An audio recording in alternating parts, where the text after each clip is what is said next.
Ako si Daniza Lopez at narito ang mga napapanahong balita. Aabot sa 88 batang mag-aaral sa Zamboanga ang kasalukuyang binabantayan ng City Health Office sa posibleng kaso ng hand, foot and mouth disease. Sa kabuuang datos ng sinusubaybayang mag-aaral, lahat sa mga ito ay nagkaroon ng rashes at ang 18 ay nagpapakita ng sintomas. Ipinadala na sa Maynila ang nakolektang laboratory samples at kasalukuyan ang binabantayan kasunod ng pagtaas ng kaso sa lungsod nitong nakalipas na 2 linggo.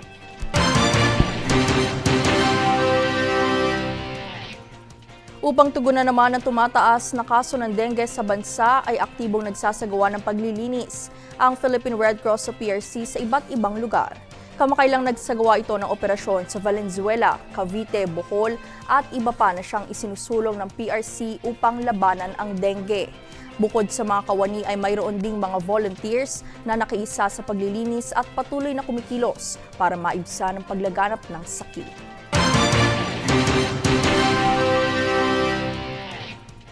Sa isinagawang paglilinis naman ng DNR-NCR ay nakolekta nito ang mahigit 600 sako ng basura o katumbas ng 18 kilo sa Tulahan River, Quezon City. Katuwang ng kagawaran dito ang MMDA at Department of Sanitation and Cleanup Works ng QC. Ayon sa DNR-NCR, nakahanda rin itong magsagawa ng cleanup drive sa iba pang mga estero at daluyan ng tubig sa Metro Maynila.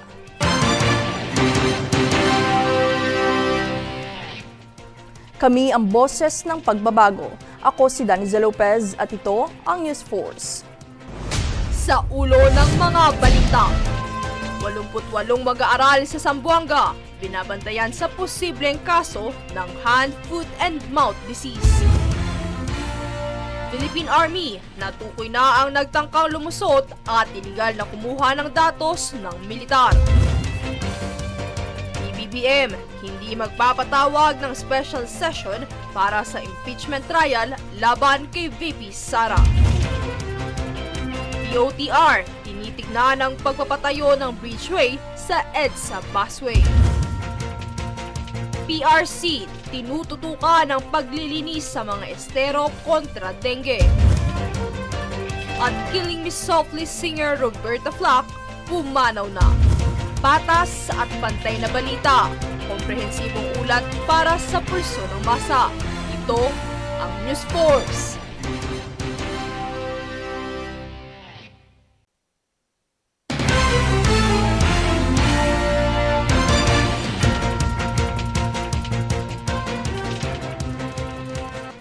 Ako si Daniza Lopez at narito ang mga napapanahong balita. Inabisuan ng Bangko Sentral ng Pilipinas o BSP ang mga bangko na karapat-dapat pa rin nilang tanggapin ang mga unfit at mutilated na pera mula sa publiko. Ayon sa BSP, libre ang pagpapalit ng pera sa bangko sakaling mayroong mga perang kalawangin at sira-sira. Ito ay alinsunod sa BSP Circular No. 829 Series of 2014 at Manual of Regulations for Banks. Obligasyon ng mga bangko na iproseso ng maingat at palitan ang mga nasirang pera. Ang mga tinutukoy na unfit at mutilated na pera ay ang mga salaping marumi, may mantsa, kupas na o may mga sulat. Gayun din sa mga bariyang butas-butas, nasunog, baluktot at kinakalawang na siyang legal at dapat pa rin tanggapin ng mga bangko.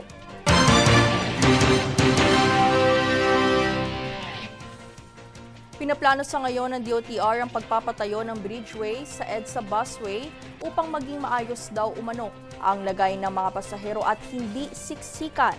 Narito ang detalye.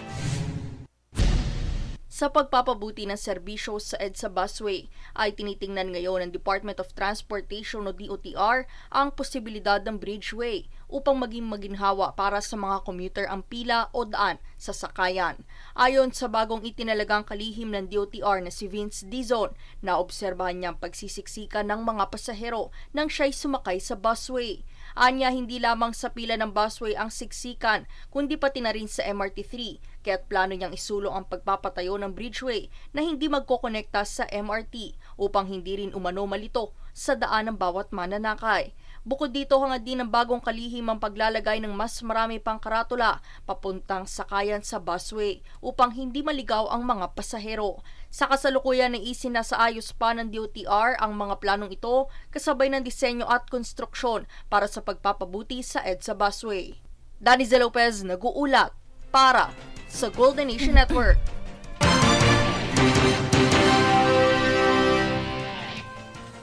Muling nagpaalala ang Philippine Amusement and Gaming Corporation o PAGCOR sa publiko na maging maingat at mapanuri sa mga natatanggap na mensahe online at sa mga mobile phone. Ito ay kaugnay ng panibagong scam operation kung saan nagpapanggap ang mga scammer na top executives ng ahensya para makapanloko ng mga tao at negosyo. Ayon sa PAGCOR, ginagamit ng mga scammer ang mga numerong naka-flash sa inyong screen. At para maberipika ang mga mensahe kung ito ba ay galing sa ahensya, bisitahin lamang ang opisyal na website o tumawag sa mga numero na nakapaskil sa inyong TV screens.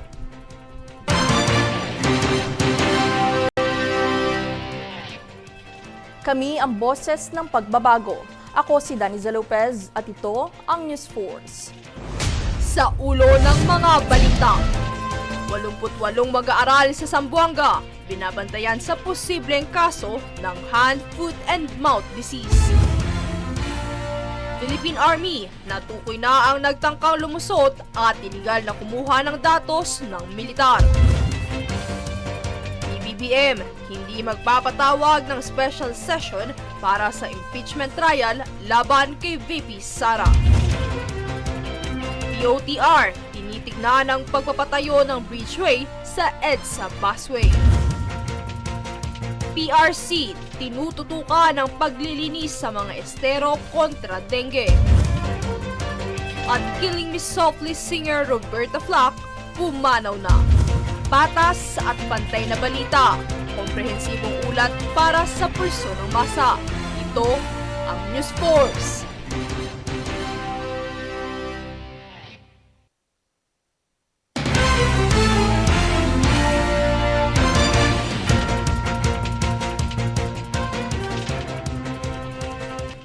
Ako si Daniza Lopez at narito ang mga napapanahong balita. Kinumpirma ng Philippine Army na natukoy na nila ang grupong nagtangkang lumusot sa kanilang cyber system at iligal na kumuha ng datos ng militar. Bagamat hindi siniwalat ang sospek, ay tiniyak ng Philippine Army ang investigasyon upang tukuyin ang mga miyembro na hinihinalang grupo at maparusahan. Isang grupo rin umano ang nagtangkang gawin ng parehong iligal na aktibidad sa Philippine Navy, kung saan tiniyak ito sa publiko na kasalukuyang ligtas at protektado ang sistema ng mga ahensya.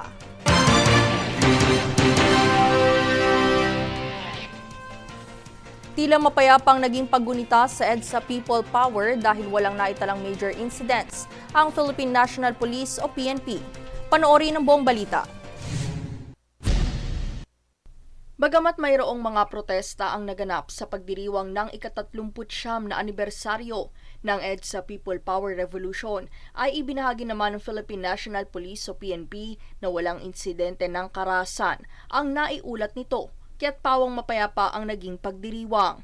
Ayon sa PNP, sa pagpapakalat ng kapulisan sa mga estratehikong lugar sa bansa, ay naging epektibo ito sa pagpapanatili ng seguridad at kaligtasan ng publiko. Nasa mahigit 51,000 rin kasi ng mga pulis ang ipinakalat dito, habang 8,700 pulis naman ang ipinakalat sa Metro Maynila. Itinalaga ang mga pulis na ito upang magbantay at umaksyon sa mga hindi inaasahang insidente. Nakatanggap naman ng papuri ang kapulisan mula sa hepe nito na si Police General Romel Francisco Marbil dahil sa patuloy na dedikasyong magsilbi sa bayan at panatilihing maayos ang lugar. Daniza Lopez, nag-uulat para sa Golden Nation Network.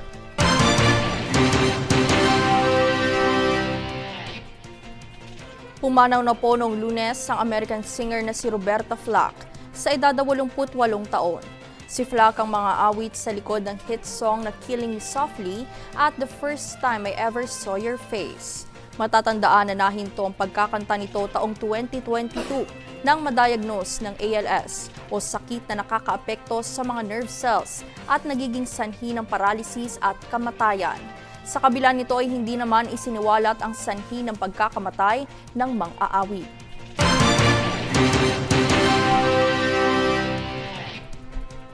Kami ang boses ng pagbabago. Muli ako si Daniza Lopez at ito ang News Force. Sa ulo ng mga balita, 88 mag-aaral sa Zamboanga binabantayan sa posibleng kaso ng hand, foot, and mouth disease. Philippine Army, natukoy na ang nagtangkang lumusot at iligal na kumuha ng datos ng militar. BBM, hindi magpapatawag ng special session para sa impeachment trial laban kay VP Sara. POTR, tinitignan ang pagpapatayo ng bridgeway sa EDSA busway. PRC, tinututukan ang paglilinis sa mga estero kontra dengue. At Killing Me Softly singer Roberta Flack, pumanaw na. Patas at pantay na balita, komprehensibong ulat para sa pulso ng masa. Ito ang News Force.